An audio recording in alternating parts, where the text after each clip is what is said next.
Assalamualaikum warahmatullahi wabarakatuh. Perkenalkan, saya Delvi Hamdayani, dosen program studi S1 Keperawatan Stikes Mercu Bakti Jaya Padang. Pada saat ini saya akan mengikuti pernyataan diri dosen untuk kerja Tridharma Perguruan Tinggi Sertifikasi Dosen tahun 2022. Nah, pada kesempatan ini saya akan memaparkan RPS Keperawatan Maternitas dengan kode mata kuliah NA 17320, bobot SKS 3 SKS terdiri dari 2,75 teori dan 0,25 praktek. Adapun sebagai tim pengajar, yaitu adalah Bu Rini Rahmayanti, Bu Ajah Ulfi Mariati, dan saya sendiri Delvi Hamdayani. Baiklah, di sini saya akan menjelaskan deskripsi singkat untuk mata kuliah Keperawatan Maternitas 2. Mata kuliah ini membahas tentang upaya meningkatkan kesehatan reproduksi perempuan usia subur, ibu hamil, melahirkan, nifas, dan di antara dua masa kehamilan dan bayi baru lahir dengan pendekatan dan upaya preventif dan promotif yang menggunakan pendekatan proses keperawatan dengan memperhatikan aspek legal dan etis di tatanan klinik maupun di komunitas. Adapun pencapaian CPL Prodi-nya, yang pertama yaitu adalah S10. Menunjukkan sikap bertanggung jawab atas pekerjaan di bidang keahliannya secara mandiri. S12, mampu bertanggung gugat terhadap praktik profesional meliputi kemampuan menerima tanggung gugat terhadap keputusan dan tindakan profesional sesuai dengan lingkup praktek di bawah tanggung jawabnya dan hukum atau peraturan perundangan. Kemudian untuk S12 mampu melaksanakan praktek keperawatan dengan prinsip etis dan PK budaya sesuai dengan kode etik keperawatan. S13 memiliki sikap menghormati hak privasi, nilai budaya yang dianut, dan martabat klien, menghormati pasien, dan memiliki menentukan sendiri asuhan keperawatan dan kesehatan yang diberikan. S14 menguasai teknik, prinsip, dan prosedur pelaksanaan asuhan keperawatan yang dilakukan baik itu secara mandiri ataupun kelompok di bidang ilmu keperawatan. KK6 mampu menyusun perencanaan asuhan keperawatan sesuai standar asuhan keperawatan dan kode etik keperawatan yang PK budaya, menghargai keragaman etnik dan agama dan faktor lain dalam klien. KK8 mampu melakukan evaluasi dan revisi rencana asuhan keperawatan secara reguler atau tanpa tim kesehatan lain. KK9 mampu melakukan komunikasi terapeutik pada pasien dan memberikan informasi yang akurat kepada pasien ataupun pendamping, penasihat untuk mendapatkan persetujuan keperawatan yang menjadi tanggung jawab. KK12 mampu melakukan upaya pencegahan terjadinya penyelenggaraan dalam praktek asuhan keperawatan. Untuk CPMK mata kuliah Keperawatan Maternitas 2 ini adalah M1 menjelaskan konsep dan ruang lingkup keperawatan maternitas, peran perawat maternitas, dan standar asuhan keperawatan. M2, mahasiswa mampu melakukan asuhan keperawatan wanita usia subur, pasangan usia subur, wanita dalam masa childbearing, dan bayi baru lahir. M3, mahasiswa mampu melakukan simulasi pendidikan kesehatan pada masa childbearing dan bayi baru lahir. M4, mahasiswa mampu melakukan dan mengintegrasikan hasil penelitian yang berhubungan dengan wanita usia subur. Adapun materi pembelajaran yang akan diberikan kepada mahasiswa, yang pertama, yaitu mahasiswa mampu menganalisis dan menjelaskan kasus postpartum yang diberikan oleh dosen. Yang kedua, mahasiswa mampu melakukan stimulasi pendidikan kesehatan pada wanita usia subur dan pasangan usia subur. Yang ketiga, mahasiswa mampu melakukan stimulasi pendidikan kesehatan pada wanita usia subur dalam masa childbearing, yaitu pada ibu hamil, melahirkan, dan setelah melahirkan. Yang keempat, mendemonstrasikan intervensi keperawatan pada masa postpartum, yaitu teknik menyusui dan teknik memandikan dan perawatan pada tali pusat. Yang kelima, mahasiswa mampu melakukan dan mendemonstrasikan bagaimana cara memandikan bayi dan perawatan tali pusat. Yang keenam, mampu melakukan promosi atau edukasi dalam bidang kesehatan reproduksi pada ibu hamil atau pada masa antenatal care. Yang ketujuh, mampu melakukan promosi dan edukasi dalam bidang kesehatan reproduksi pada ibu melahirkan atau intranatal care. Yang kedelapan, mampu melakukan promosi dan edukasi dalam bidang kesehatan reproduksi pada ibu postpartum. Yang kesembilan, mampu melakukan fungsi advokasi pada kasus wanita usia subur atau pada masa reproduksi. Yang ke-10, mampu melaksanakan fungsi advokasi pada wanita dalam masa childbearing. Yang ke-11, mahasiswa mampu memahami dan menjelaskan konsep keluarga berencana. Yang ke-12, mahasiswa mampu memahami dan menjelaskan konsep kontrasepsi dan cara mengatasi masalah penggunaan kontrasepsi atau efek sampingnya. Yang ke-13, mahasiswa mampu melaksanakan atau menjelaskan tren dan isu keperawatan maternitas terkait dengan masalah kesehatan perempuan yang berisiko. Yang ke-14, mahasiswa mampu menganalisa jurnal dan evidence-based practice dalam keperawatan maternitas. Yang ke-15, mahasiswa mampu menjelaskan konsep gangguan pada menstruasi dan pada masa klimakterium. Yang ke-16 yaitu mampu melakukan intervensi keperawatan pada wanita dengan usia beresiko. Dan itu adalah materi yang akan diberikan kepada mahasiswa. Untuk daftar pustaka yang digunakan dalam pemberian pembelajaran pada keperawatan maternitas ini diantaranya itu adalah buku Bobak, yaitu tentang buku ajar keperawatan maternitas edisi 4 Jakarta. Kemudian ada menurut Green juga. Kemudian ada beberapa penelitian berdasarkan dari jurnal-jurnal yang digunakan untuk mahasiswa.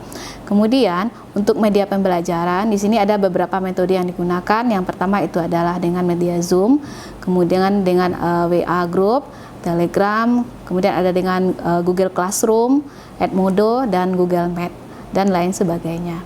Adapun tata tertib perkuliahan secara daring, yang pertama, mahasiswa hadir 15 menit sebelum jam kuliah. Yang kedua, siswa menggunakan pakaian seragam kuliah yang ditentukan oleh kampus. Kemudian yang ketiga, mengikuti Google Meet dengan menggunakan nama panjang. Yang keempat, video wajib aktif selama perkuliahan berlangsung. Untuk evaluasi pada mahasiswa ada beberapa aspek penilaian. Yang pertama yaitu ujian tengah semester itu adalah 15%, ujian akhir semester itu 15%, praktikum 30%, tugas kelompok 10%, tugas individu 10%, diskusi dan keaktifan itu sebanyak 20%. Jadi totalnya adalah 100%. Kemudian untuk bobot penilaian, ini ada beberapa pembobotan yang diberikan. Ini berdasarkan dari aturan yang diedarkan oleh kampus. Itu nilainya ada A, A-, B+, B, B-, C+, C, D, dan E. Dan mahasiswa dikatakan tidak lulus jika nilai mahasiswa adalah D dan E. Selain dari teori yang diberikan ke mahasiswa, mahasiswa juga mendapatkan praktek laboratorium yang diadakan di kampus. Adapun beberapa tindakan yang dilakukan, yang pertama itu adalah pemeriksaan payudara sendiri, kemudian pemasangan IUD, dan pemeriksaan IVA test. Dan ini adalah dipraktekkan oleh dosen sendiri. Kemudian untuk penugasan, ada beberapa penugasan yang harus dipenuhi oleh mahasiswa. Yang pertama itu adalah membuat role play yang dilakukan oleh mahasiswa secara berkelompok, kemudian melakukan pengkajian pada ibu hamil, ibu nifas, dan ibu melahirkan. Kemudian yang ketiga adalah membuat makalah sesuai dengan aturan yang ditetapkan. Demikianlah pemaparan RPS untuk keperawatan maternitas 2. Mudah-mudahan RPS ini bisa bermanfaat untuk mahasiswa. Baiklah Ananda semua, sesuai dengan jadwal yang ada bahwa untuk hari ini kita melaksanakan kuliah maternitas 2, dan ini merupakan perkuliahan lanjutan dari keluarga berencana, itu tentang kontrasepsi. Menurut teorinya apa sih kontrasepsi ini? Kenapa harus ada kontrasepsi? Kita lihat secara konsepnya atau teori ini, beberapa menurut teorinya bahwa kontrasepsi itu merupakan suatu usaha, ya, usaha-usaha untuk mencegah terjadinya kehamilan, ya, baik itu bersifat sementara ataupun bersifat permanen. Ini dikemukakan oleh teori Prawiharjo. Tapi ada juga teori lain mengatakan bahwa kontrasepsi tersebut merupakan upaya untuk mencegah kehamilan, ya, supaya kehamilan itu tidak terjadi, baik itu bersifatnya sementara, ya, ataupun permanen. Ada yang menggunakan alat, ya, alat kontrasepsi misalnya, ataupun yang tidak menggunakan alat kontrasepsi, ya. Nah, itu pengertiannya menurut beberapa ahli. Bahwa kontrasepsi itu mempunyai beberapa tujuan sebenarnya secara umumnya, ya. Itu ada tujuan secara umum, itu ada 3, ya, kalau kita lihat. Nah, kita lihat yang pertama itu adalah tujuannya itu menunda kehamilan. Menunda kehamilan, kemudian ada menjalankan kehamilan, kemudian ada yang mengakhiri kehamilan. Nah, kemudian tujuan yang kedua adalah menjarangkan kehamilan. Jadi kalau seandainya tidak dijarangkan jarak kehamilan anak pertama dengan kedua, kedua dengan ketiga dan berikutnya, bisa aja tiap tahun itu si ibu bisa hamil. Kita bicaranya ibu yang dalam kondisi normal. Dia bisa tiap tahun hamil. Kalau tidak ada cara yang dilakukan untuk menjarangkan kehamilan, bisa anaknya 5, 6, 7, sampai 10, sampai dia masa tidak produktif lagi. Sampai dia menopause. Nah, jadi di sini menjarangkan kehamilan ini, misalnya dia anak pertama masih usia 1 tahun, dan ibu ini menginginkan anak kedua itu usianya 5 tahun, baru hamil lagi. Jadi di saat anak usianya 5 tahun, dia pengen anak kedua itu hamil. Artinya dia pengen hamil itu di saat anaknya sudah besar, sudah mandiri, ya, usia 5 tahun itu masa-masa prasekolah, dan dia baru sanggup untuk hamil anak kedua.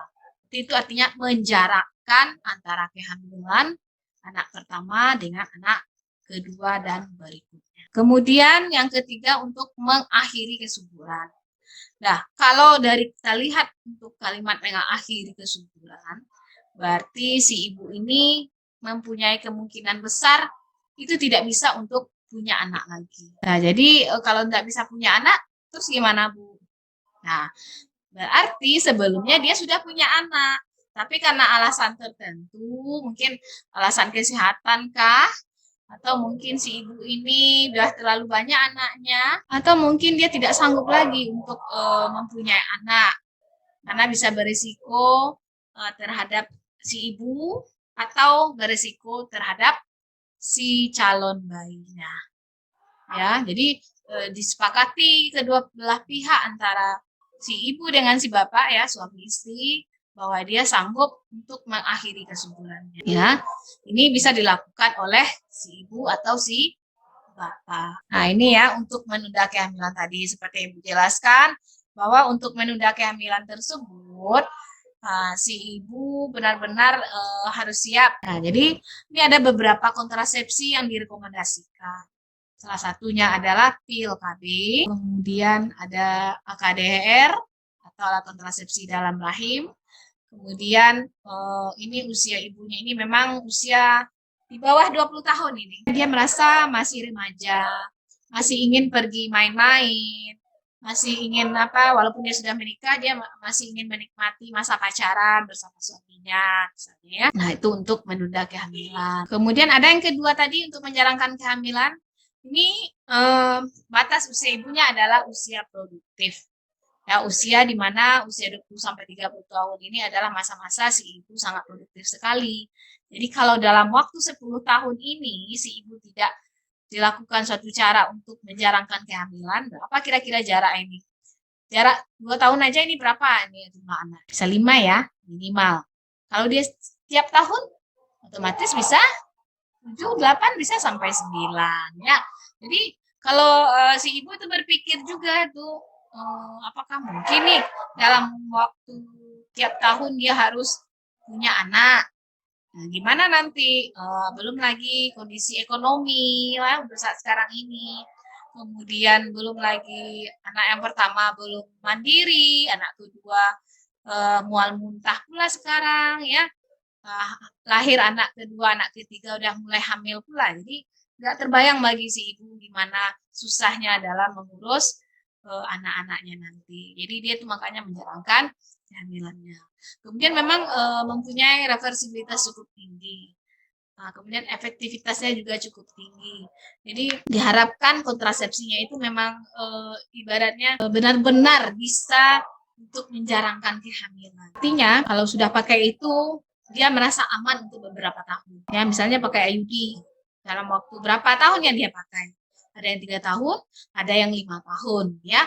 Nah, kalau berarti dalam waktu 5 tahun itu dia aman untuk tidak punya anak. Tapi setelah 5 tahun, dia buka IUD-nya misalnya, kemudian dia ingin punya anak lagi, boleh, gitu ya. Dan usianya masih usia dalam batas aman, usia 30 tahun, ya. belum berisiko. Tapi kalau udah lebih dari 30 tahun itu berisiko untuk mempunyai anak. Kemudian yang ketiga, nih yang kita jelaskan tadi, ada tujuannya itu untuk mengakhiri kehamilan. Ya, mengakhiri kehamilan otomatis pihak si bapak dengan si ibu benar-benar siap kalau dia menggunakan kontrasepsi ini. Dia tidak boleh pelin-pelan, artinya dia sekarang pasang, besok mau punya anak lagi, nggak bisa seperti itu. Ya, atau kepikiran nih si bapak kalau dia menggunakan vasektomi, nanti kalau dia mau punya istri baru, terus dia bisa menghamili, otomatis tidak. Ya, karena tingkat keberhasilan itu 98%. Ya, nah tuh, jadi harus pikir panjang. Jadi nanti kan dokter akan memberikan inform konsen, tanda tangani persetujuan antara si suami dan si istri. Kemudian untuk usianya memang di atas 30 tahun. Seperti yang kita ketahui, usia 30 tahun ke atas, 31, 2, 3, 3 sampai berikutnya, itu beresiko sekali untuk si ibu untuk hamil lagi atau mempunyai anak. Ya, karena resikonya itu seperti yang kita ketahui, resiko pada kehamilan ya sangat banyak sekali. Misalnya adalah preeklamsi, ya, kemudian ada eklamsi juga, itu termasuk resiko-resiko kehamilan. Ya, nah kemudian efektivitas sangat tinggi sekali ya, hampir 100%, hampir ya, tapi tidak ada yang 100% untuk mengakhiri kehamilan. Kemudian jangka waktunya sangat lama sekali. Misalnya usia 35 tahun si ibu melakukan tubektomi, sampai usia dia tidak produktif lagi, dia tidak akan hamil lagi. Ya, dia tidak akan hamil lagi, dan di saat dia menopause, otomatis dia tidak bisa hamil. Jadi aman bagi si ibu ini. Tapi yaitu dokter tidak akan mengizinkan si ibu untuk melakukan tubektomi ini jika usia ibunya kurang dari 30 tahun. Alasannya kenapa? Misalnya ini anak ibu itu udah 2, usia 30 tahun. Dia ingin mengakhiri kehamilannya. Itu dokter pasti akan menolak. Kenapa? Usia itu masih jangan-jangan nanti ada sesuatu mungkin, atau kenapa-kenapa nanti kondisi anaknya, ya kita nggak tahu kan, usia umur itu menurut Tuhan kita nggak tahu. Jangan nanti anaknya itu 2, dia masih kokoh ingin 2 anak saja, tidak ingin menambah. Nah, ternyata Tuhan berkehendak lain. Bisa aja terjadi kecelakaan kah atau gimana, sehingga menyebabkan anaknya tidak ada lagi gitu, atau meninggal dunia. Dan pasti kan ingin punya anak lagi kan? Nah, jadi dokter itu alasannya.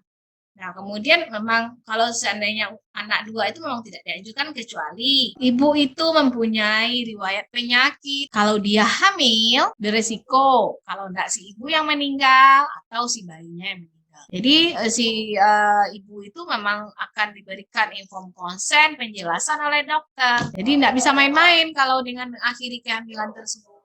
Kalau memang udah niat dengan usia anak misalnya udah mencukupi, kemudian dari segi ekonomi misalnya benar-benar udah yakin kedua belah pihak, itu baru dokter akan melakukan tindakan tersebut, itu tubektomi atau vasektomi ya. Kemudian yang untuk mengakhiri ini tubektomi atau vasektomi ini dia tidak akan menambah kelainan ya, artinya tidak akan menambah penyakit. Misalnya setelah dilakukan tubektomi secara benar muncul penyakit, misalnya kanker ini, itu menurut penelitian itu belum ada. Ya, jadi memang aman, tapi ya resikonya memang tidak bisa hamil selamanya gitu. Ada tingkat keberhasilan itu hampir 100%. Dan masih adakah yang menggunakan kontrasepsi ini yang bisa hamil, Bu? Ada, tapi hanya sekitar 0, sekian persen. Kenapa bisa seperti itu, Bu? Mungkin dalam tindakannya yang kurang maksimal. Ya, nah, jadi itu tujuan dari kontrasepsi tersebut. Sampai di sini anak-anak paham apa yang Bu jelaskan? Insya Allah paham, Bu. Ya, paham ya. Oke. Nah, kita lanjut lagi Untuk kontrasepsi sudah, kita ingin lihat dulu. Apa sih jenis-jenis kontrasepsi ini? Jenis kontrasepsi yang Ananda ketahui? Apa jenis-jenis kontrasepsi? Bisa sebutkan salah satu saja. Ada pil KB, Bu.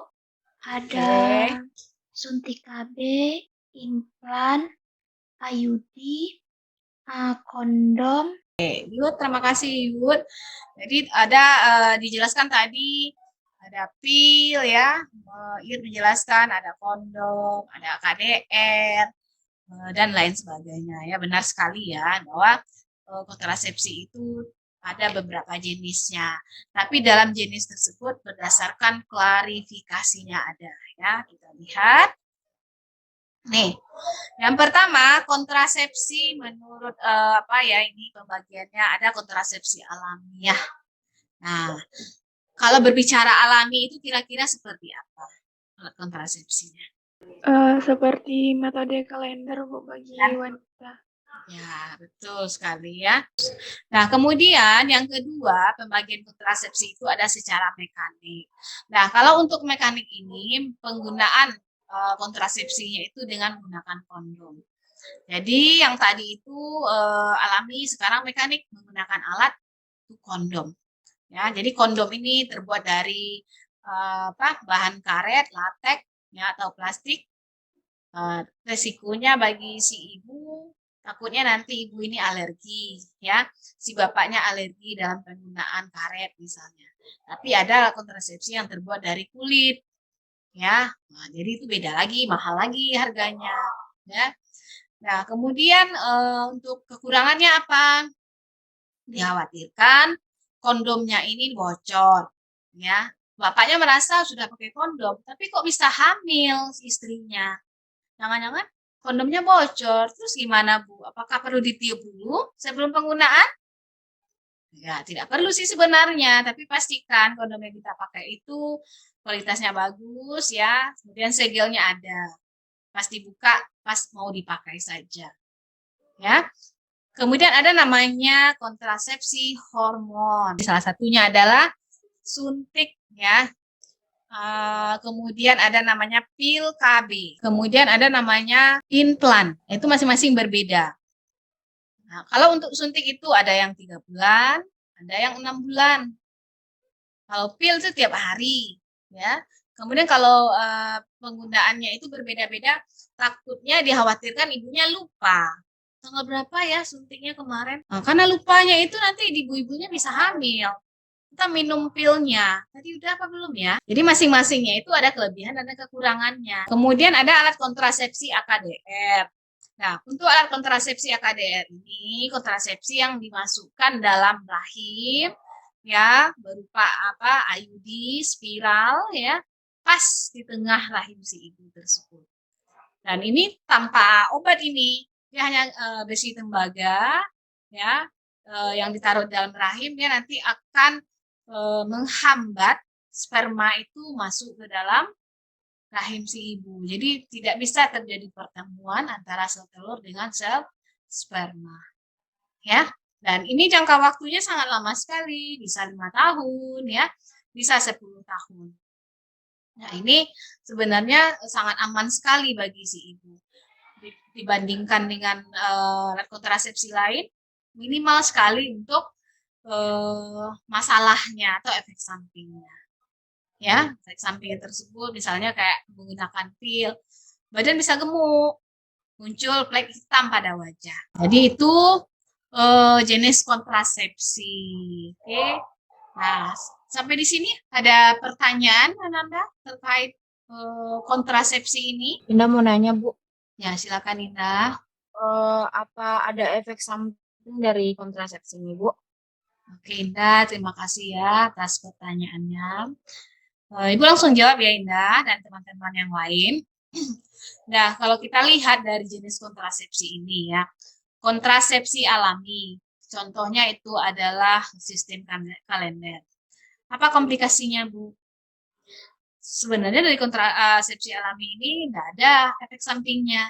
Cuman, nah di sini untuk kalender tadi seperti Ibu jelaskan, bahwa ibu yang tidak teratur haidnya tidak bisa menggunakan.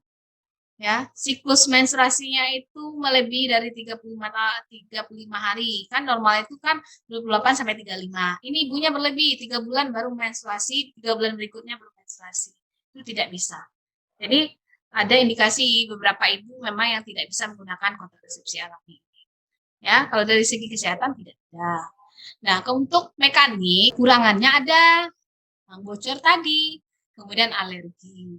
Ya, kalau seandainya alergi ya kita gunakan kondom yang berasal dari jenis kulit, jangan dari karet. Ya, kemudian untuk hormon, kontrasepsi hormonal itu ada efek sampingnya. Contohnya itu pil KB. Pil KB dalam jangka waktu yang cukup lama itu juga tidak bagus dikonsumsi oleh ibu hamil. Ya, itu akan berisiko untuk penyakit yang lainnya yang berhubungan dengan hormon. Ya, ada kelenjar dalam mami, kemudian ibu yang mengidap hipertensi, penyakit DM, ya, itu tidak dianjurkan. Tekanan darah tinggi juga, karena itu akan memicu penyakit yang sudah ada. Ya, kemudian ada penambahan berat badan, tapi tidak semua ibu ini. Kemudian untuk AKDR dalam rahim itu sebenarnya lebih efektif sekali, ya, waktunya lama. Ya, 5 tahun sampai 10 tahun. Cuman dalam pemasangan ibunya itu banyak merasa malu. Ya, harus seperti posisi mau melahirkan katanya kan. Atau si ibu ini beranggap setelah menggunakan AKDR ini nanti hubungan suami istrinya tidak nyaman lagi. Si bapaknya menolak karena ada gangguan misalnya itu ya. Atau AKDR-nya ini bisa keluar dengan sendirinya di saat buang air kecil. Ya, kemudian untuk kontrasepsi mantap, efek sampingnya sebenarnya tidak ada, ya. Cuman itu kalau ibunya tidak benar-benar yakin dengan keputusannya untuk menggunakan kontrasepsi mantap, tidak boleh. Yang ragu-ragu tidak boleh, karena dia tidak akan bisa hamil lagi. Itu ya, Indah, jawaban ibu. Bisa dipahami, Indah? Bu. Ya. Nah, kalau setelah ibu lihat ini mahasiswa sudah paham ya tentang pembelajaran kita hari ini tentang kontrasepsi, maka nanti ibu akan lihat lagi ini ada beberapa penugasan untuk mahasiswa, ya, penugasan buat mahasiswa ini membuat makalah terkait dari judul kuliah kita tentang kontrasepsi ini. Jadi mahasiswa nanti kita bagi beberapa kelompok, cukup dengan jumlah mahasiswa, berarti kita 3 kelompok saja. Nanti mahasiswa membuat makalah. Makalahnya ini adalah tentang kontrasepsi, tapi lebih difokuskan misalnya ini untuk kontrasepsi alami. Apa sih keuntungannya? Apa sih kelebihannya? Apa efek sampingnya? Dan bagaimana cara kerja kontrasepsi tersebut? Ya, nanti ini Anda tuangkan dalam berbentuk makalah. Jadi ada 5 kontrasepsi tersebut Anda jelaskan satu persatu, ya, jelaskan satu persatu, kemudian jelaskan tujuannya, kemudian jelaskan efek samping, kelebihan, kekurangan, dan bagaimana cara kerja kontrasepsi tersebut. Oke, bisa dipahami untuk penugasan Anda? Bisa, Bu. Dengan mengucapkan alhamdulillahirrahmanirrahim, kita tutup pertemuan kita hari ini. Assalamualaikum warahmatullahi wabarakatuh. Dan Ibu nanti akan share lagi PPT-nya ya di WA Group. Oke, terima kasih Ananda. Ya, Bu. Iya, Bu. Terima kasih, Bu.